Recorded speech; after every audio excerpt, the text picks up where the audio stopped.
Zydus hospital medical college ખાતે fire સેફટીની અપાઈ તાલીમ. MBBSમાં પહેલા વર્ષમાં અભ્યાસ કરતા વિદ્યાર્થીઓને અપાઈ તાલીમ. ઝાયડસ મેડિકલના ફાયર વિભાગ અને નગરપાલિકા ફાયર વિભાગ દ્વારા અપાઈ તાલીમ. 200 ઉપરાંત વિદ્યાર્થીઓને અપાઈ તાલીમ. આગ લાગતા સમય કયા પ્રકારની કાળજી લેવી સહિતની તાલીમ અપાઈ. વિદ્યાર્થીઓએ પણ રસપૂર્વક ભાગ લીધો. નમસ્કાર. આજરોજ ઝાયડસ મેડિકલ કોલેજ કેમ્પસ ખાતે ઝાયડસની ફાયર વિભાગની ટીમ અને દાહોદ નગરપાલિકાની ફાયર વિભાગની ટીમ દ્વારા, જેમાં મુખ્યત્વે દીપેશભાઈ દ્વારા, જેઓ ફાયર ઓફિસર છે, બંનેના સહયોગથી આજે ફાયર સેફટીનું ટ્રેનિંગનું આયોજન કરવામાં આવ્યું હતું.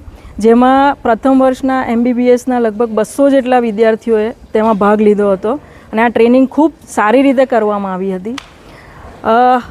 કેમ્પસની અંદર ફાયર સેફટીના દરેક સાધન સામગ્રી અવેલેબલ છે.